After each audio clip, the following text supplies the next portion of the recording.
Nah, sehingga yang namanya pengawasan itu kan butuh modal.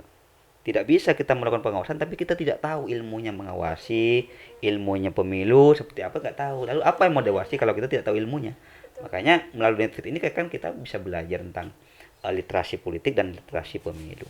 Tapi kalau masyarakat di bawah misalkan yang secara pendidikan itu rendah misalnya, mereka lebih baik turun ke sawah, ke pasar dan ke laut itu daripada hadir ke Iya, iya, tempat-tempat iya. apa pemilihan gitu Iya. kan. Masa depan 5 tahun yang akan datang itu yang akan merasakan adalah masyarakat. Dampaknya bagaimana? Itu kan kualitas pemimpin kita itu kan masyarakat yang merasakan. Iya.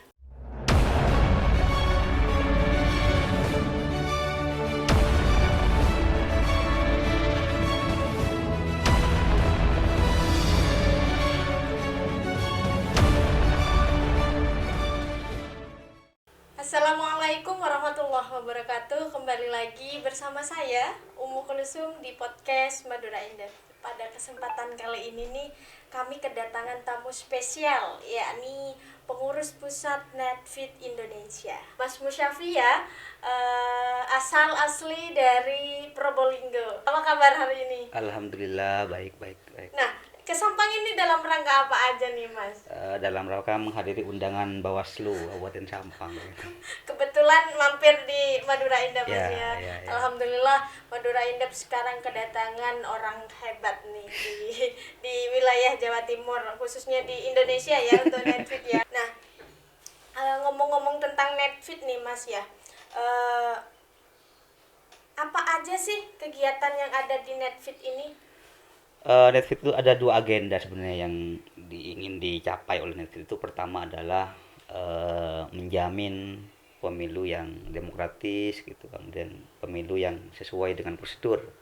Yang kedua adalah penguatan sumber daya manusia, terutama pengurus-pengurus Netflix itu bagaimana juga punya kemampuan literasi di bidang pemilu dan bidang politik. Oleh karena itu agenda-agenda yang rutin dilakukan oleh Netflix itu adalah mengadakan kelas-kelas pemilu untuk pengurus dan untuk masyarakat umum.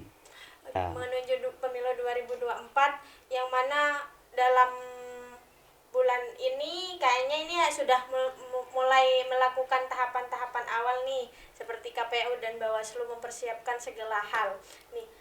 Pandangan Netflix sampai detik ini nih, kinerja Bawaslu KPU seperti apa sih Mas? menurut saya KPU dan Bawaslu ini perlu bekerja secara sinergis ya untuk untuk menciptakan atau menjamin pemilu itu berjalan sesuai dengan sesuai dengan peraturan undang-undangan gitu.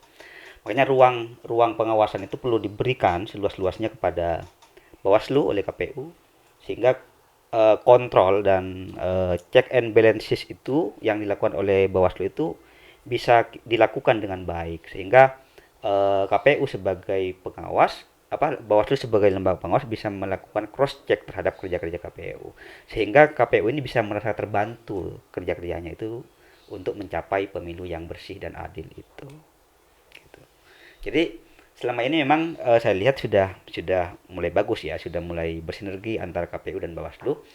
Bahkan pada pemilu kali ini Bawaslu sudah bisa mengakses tentang SIPOL ya, sistem informasi partai politik yang yang ada di KPU itu sehingga Bawaslu melalui SIPOL itu bisa melihat partai-partai politik dan keanggotaan partai politik itu yang melalui SIPOL itu. Di Netflix ini apakah ada kegiatan khusus nih untuk mendidik masyarakat, memberikan pengetahuan untuk bahwasanya kita harus berpartisipasi nih dalam kepemiluan? Nah, Netflix sebenarnya sudah membuka ruang pada siapa saja ya untuk belajar karena Netflix itu juga ada kelas-kelas pemilu yang diadakan oleh Netflix tiap tiap tahun atau tiap 6 bulan satu kali gitu. Nah, itu bisa siapa saja berpartisipasi untuk belajar. Nah, kita belajar bareng melalui Netflix itu.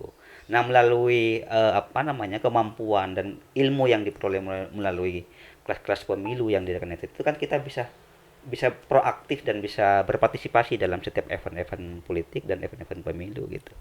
Nah, karena untuk berpartisipasi aktif itu kan sebenarnya bukan butuh kesadaran. dari masyarakat itu bahwa pemilu itu adalah tanggung jawab bersama untuk melakukan pengawasan. Nah, sehingga yang namanya pengawasan itu kan butuh modal.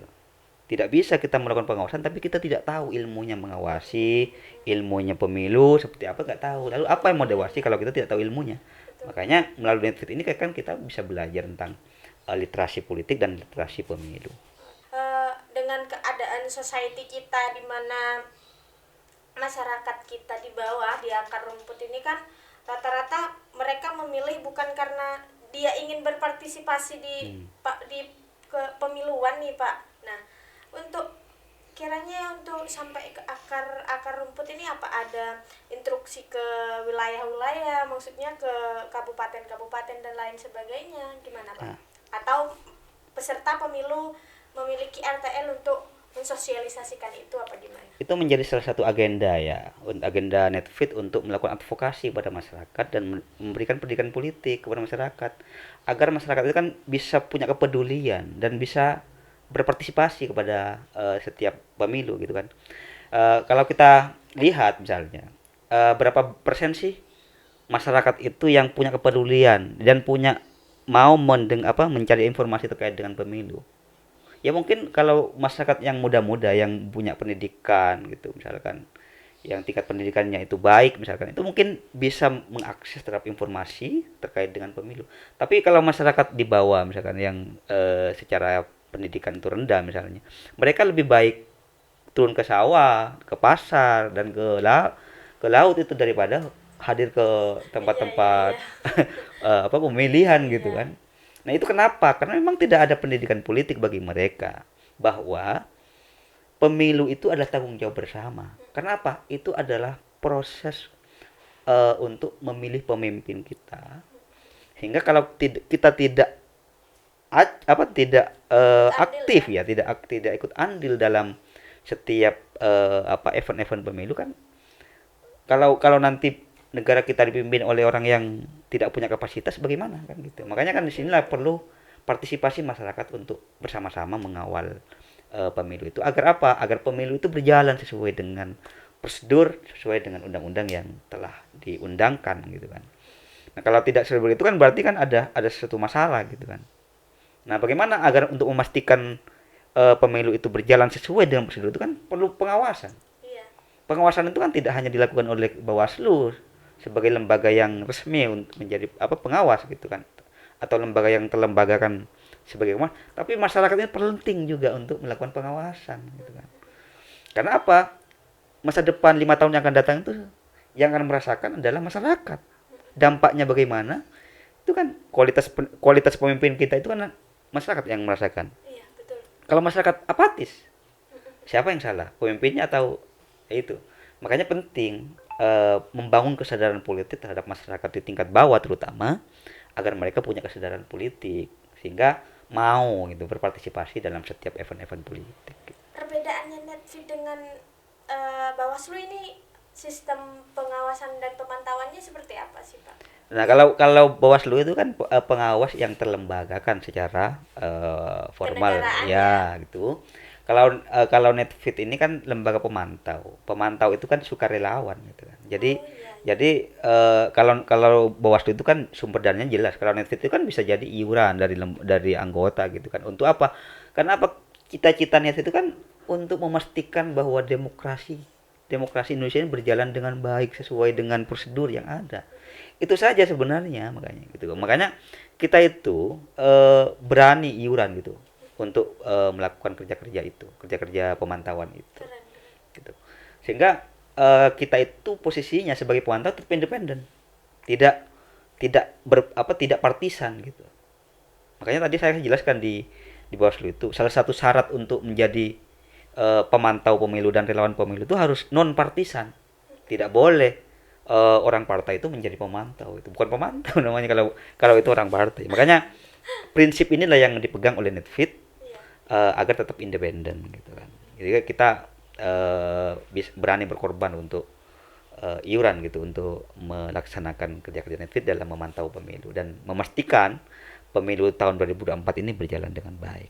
Melihat dengan keadaan sosial kita seperti ini, apakah menurut Mas ya, menurut Mas, apakah perlu sinergitas antara pemerintahan baik Bawaslu ataupun KPU beserta OKP yang lain untuk mensosialisasikan bahwasannya pemilu ini adalah suksesnya pemilu ini merupakan tugas kita bersama. Ya. Iya, Gimana betul. Mas? Memang pemilu ini kan untuk mengawal itu menjadi tanggung jawab bersama ya. KPU itu kan hanya mandat undang-undang. Dan kita memberikan mandat kepada KPU, kepada Bawaslu untuk melaksanakan itu secara teknis gitu kan. Tapi mandatnya sebenarnya kan dari kita. Melalui apa? Undang-undang yang disusun oleh wakil-wakil kita yang dari parlemen gitu. Melalui apa? Undang-Undang nomor 7 tahun 19 apa? Undang-Undang nomor 7 tahun 2017. Dari situ mandat kita. Nah, karena kita memberikan mandat, ya jangan ditinggal dong. Mandat kita, orang yang diberikan mandat kita itu harus dikawal, dibarengin gitu, Iya, iya. dibersamain gitu. Agar apa? Mereka bisa bekerja dengan baik gitu loh. Jangan ditinggal, jangan terlalu banyak. Apalagi SDM yang tersedia kan sedikit, Iya. hanya 5 orang. KPU juga begitu. KPU kan kita tentu ya membantu kerja-kerja KPU dan Bawaslu dalam mensukseskan pemilu itu. Karena apa? Hasil pemilu kan juga untuk kita, didasarkan untuk masyarakat banyak kan gitu. Kalau hasil pemilunya nggak baik, misalkan pemimpin terlahir dari pemilu yang tidak baik, tentu kualitas kepemimpinan juga nggak baik dong. Makanya penting kita itu untuk mengawal pemilu itu agar apa? Hasil pemilu itu berkualitas. Demokrasi kita juga berkualitas. Dari mana misalkan? Ya partisipasi publik itu satunya. Karena dalam sebuah teori mengatakan ya tidak ada demokrasi tanpa partisipasi. Jadi pemilu itu kalau nggak ada partisipasinya nggak dianggap pemilu, nggak demokratis gitu kan. Jadi standar umumnya itu ya partisipasi publik itu. Itulah yang yang disebut dengan demokrasi. Berarti siapapun dia juga harus menjadi pengawas partisipatif ya di Ya. dalam ruang lingkup apapun, dimanapun untuk suksesi pemilu 2024. Nah, berbicara tahapan nih Pak ya, tahapan sekarang kan sudah melalui Pendaftaran, verifikasi. pendaftaran verifikasi. Nah, sampai detik ini nih, apa ada hal yang menurut Bapak tidak sesuai? Enggak. Hari ini yang sedang ribut ya banyaknya nek-nek atau nama warga yang tercatut dalam partai politik ya, menjadi keanggotaan partai politik. Ya. Nah, itu secara hukum sebenarnya bermasalah cita administrasi. Nah, kalau misalkan eh, partai politik itu yang terbukti mencatut KTP-nya orang, NIK-nya orang gitu Tanpa kan, persetujuan. tanpa persetujuan, itu kan bisa menjadi pelanggaran. Iya, Pelanggaran iya, administrasi dan bisa juga pidana. Sebagai apa? Bisa pemalsuan data. Bisa masuk kepada wilayah pidana. Kalau itu terbukti terencana dengan baik, sengaja gitu loh. Itu bisa dipidana orang yang itu. Kalau terbukti itu memang disengaja gitu loh. Nah, itu secara pidana ya, tapi secara administrasi itu sudah pelanggaran pidana gitu juga gitu. Ya, sudah pelanggaran administrasi gitu. Dan KPU bisa jadi tidak meloloskan kalau itu terbukti keanggotaannya itu keanggotaan palsu gitu kan. Apalagi nanti misalkan ada pengaduan dari pihak terkait gitu bahwa namanya dicatut gitu kan. Bisa jadi kan partai tertentu itu tidak lolos gara-gara itu. Konsekuensi hukumnya begitu ya. Iya, iya, iya. Berarti saat ini permasalahannya banyak nik, banyak Ya. yang tercatut dalam partai politik yang mana sebelumnya itu mereka tidak pernah mendaftarkan diri dalam parpol itu. Nah, itu bisa dibuktikan kalau misalkan memang benar-benar dia tidak pernah menjadi anggota partai politik tertentu, ya harus melaporkan dan mengadukan ke KPU dan ke Bawaslu. Kalau diam saja ya sama saja mengamini saja gitu kan. mengiyakan Iya, berarti setuju menjadi partai. Jadi nggak perlu diperdebatkan gitu. Iya, iya, iya. Makanya kalau misalkan ada masyarakat yang merasa namanya tercatut sebagai nanti kan bisa dicek di link di link yang disebarkan KPU itu bisa dicek namanya di situ apakah nama Anda itu tercatut menjadi salah satu anggota partai tertentu gitu. Kalau misalkan tercatut ya bisa laporkan aja ke KPU dan Bawaslu. Karena efeknya terkait masa depan itu, masa depan orang itu. Misalnya begini, kalau dia sudah terdaftar menjadi anggota salah satu partai di sipol, ya gitu. Dia akan kalau misalkan dia punya keinginan untuk menjadi panwascam misalnya, PPK kan, atau menjadi PNS misalnya, nggak bisa. Gitu. Dari situ sudah merugikan kan gitu. Oh iya iya Pak. Kecuali terjun aja sekalian gitu Ke kan. ranah politik aja Iya sekalian. gitu menjadi anggota. Iya iya. Itu menjadi salah satu syarat ya Pak ya Iya. untuk penyelenggara untuk pemantau tidak boleh dari partai politik. Nggak boleh partisan. Bahkan untuk kelolosan aja, suatu partai politik itu kan bisa lolos verifikasi faktual kalau data yang diberikan itu akurat. Tapi kalau banyak laporan masyarakat, namanya tercatut kan bisa jadi menjadi malapetaka kan bagi parpolnya tak lolos gitu kan. Gitu. Makanya kan dalam pendaftaran itu kan penting memberikan data-data yang akurat, data-data yang valid. Jadi terutama keanggotaan itu kan memang yang orang yang bersedia untuk menjadi anggotanya gitu loh. Tak boleh mencatut gitu. Apakah dalam hal ini salah satu dari penyelenggara KPU ataupun Bawaslu memiliki wewenang untuk tidak meloloskan hal itu, Pak? Oh itu jelas. Dari pihak kabupaten apa wilayah atau? Ya nanti kan itu kan data-data itu kan bisa setor ke pusat gitu loh. Oh, iya. Nah gitu untuk melakukan klarifikasi itu mungkin diatur dalam PKPU ya tahun 2022 ya. Tahun 2022 Pak kalau nggak keliru saya pasal 140 ya. Terus itu bahwa kalau misalkan ada pengaduan gitu PKPU bisa melakukan klarifikasi terhadap partai gitu kan. Makanya kan harus ada pengaduan gitu di daerah. Dari daerah itu nanti ke provinsi terus ke pusat gitu. Jadi harus diadukan gitu. Kan di masing-masing kan sudah ada membentuk PAM ya. Ya, posko aduan masyarakat gitu. Jadi bisa langsung Bisa ke situ. PAM Iya, Bawaslu iya, berarti? bisa langsung ke situ gitu kan. Itu semua Bawaslu se-Indonesia itu ada PAM-nya berarti sekarang. Oh iya, Untuk berarti melayani masyarakat yang merasa namanya tercatat sebagai anggota salah satu partai politik. kan bahaya juga kan kalau pengawas partisipatif tapi dia ada di partai politik. Iya, bahaya. Kita independen kok. Iya, Ya, betul. pastinya kan. Yang namanya pemantau dan pengawas itu kan harus independen dong. Tidak berpihak kepada apa. Iya, iya. Tujuannya hanya satu, melaksanakan undang-undang dan menjamin Keberlangsungan ya. iya pemilu itu berjalan sesuai dengan undang-undang itu aja kan gitu. Iya, iya, iya. Sepenting itukah untuk berpartisipasi atas kepemiluan? Ya karena pemilu ini kan untuk kepentingan kita bersama gitu kan. Untuk masa depan masyarakat kan gitu. Kalau masyarakat tidak partisipasi kan gimana bisa melahirkan pemimpin yang berkualitas, wakil-wakil yang berkualitas gitu. Tidak bisa kan efeknya kan kita gitu. Misalkan nanti eh presiden terpilih, wakil rakyat, DPR terpilih itu bukan karena pilihan kita gitu. Bukan karena lahir dari proses pemilu yang prosedural, lahir dari proses pemilu yang baik gitu kan. Akhirnya kan juga akan melahirkan pemimpin yang abal-abal juga kan. Nah, gitu. Makanya juga penting. Nah, partisipasi itu juga penting sebagai apa? Untuk menghilangi konflik horizontal. Gitu. Bisa meminimalisir itu gitu kan. Jadi kan apa? Sehingga hasil pemilu itu masyarakat bisa menerima gitu. Ketika ada partisipasi, ikut mengawasi, oh kerjanya begini, benar-benar gitu kan. Apa bisa membuktikan sendiri gitu loh. Tapi kalau hanya dengar katanya gitu. Ini misalkan partai ini tak lolos karena gara curang. Itu kan katanya. Akhirnya pendukungnya itu kan bisa terima. Iya. Tapi kalau kita ikut mengawasi proses itu, kan kita bisa membuktikan, bisa melihat fakta bahwa ini kurang ini gitu kan. Tidak hanya dengar dari katanya gitu kan. Iya. Itu kan bisa hoax kan gitu. Menurut Bapak nih, idealnya menjadi pengawas ataupun pemantau pemilu nih seperti apa? Ya pertama ya pemantau itu harus punya integritas ya gitu. Kemudian punya kejujuran gitu. Kemudian punya semangat ya, semangat untuk dalam memantau gitu kan.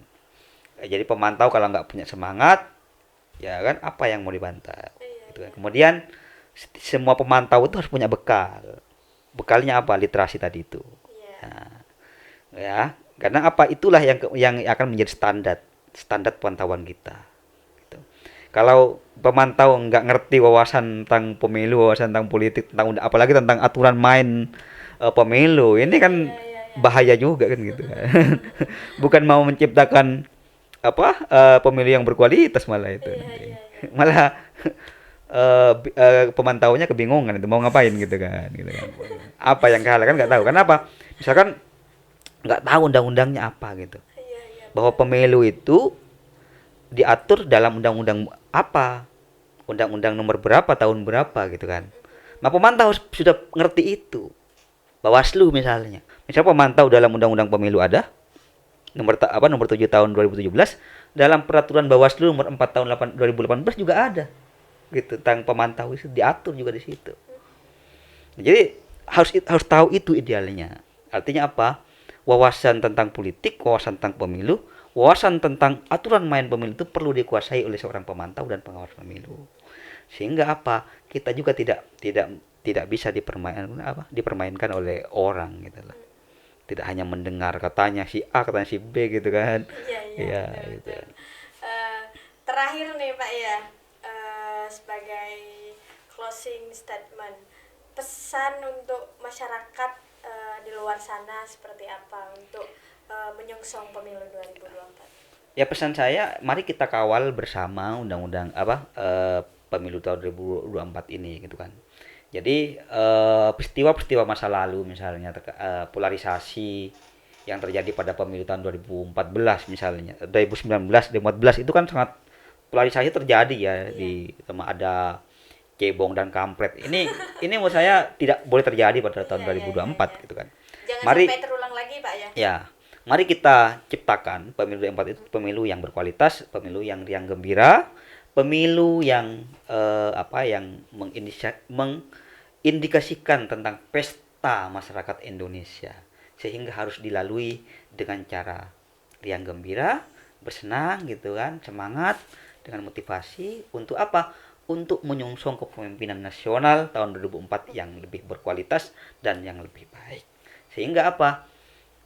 Semua kehendak keinginan masyarakat, aspirasi masyarakat itu bisa terpenuhi dengan baik. Aspirasi-aspirasinya itu misal pembangunan bisa terus jalan gitu kan, pembangunan yang ramah lingkungan terutama ya, Iya, iya, iya. terutama lingkungan apa, lingkungan misalkan apa, misalkan tetap menerima investor misalkan investasi gitu kan, tapi juga harus memperhatikan aspek-aspek lingkungan hidup karena apa terutama eksploitasi tengah lingkungan ya ini kan Iya. juga menyangkut masa depan masyarakat. Kalau lingkungannya sudah rusak gimana masa depan anak cucu kita gitu. Makanya Iya, iya. investasi boleh, tapi Heeh. investasi yang sangat memperhatikan aspek-aspek lingkungan sesuai dengan amanat undang-undang tentang perlingkungan atau tentang lingkungan hidup Heeh. gitu. Misalnya itu. Mungkin hanya sampai di sini aja Pak ya Ah, untuk diskusi kali ini. Semoga kita dapat dipertemukan dalam amin, amin, kegiatan yang lain, khususnya di podcast Madura Indah lagi. Semoga dapat berkunjung kembali. amin, amin. Eh, Terima kasih kami ucapkan Pak. Sekian dari saya. Assalamualaikum warahmatullahi wabarakatuh.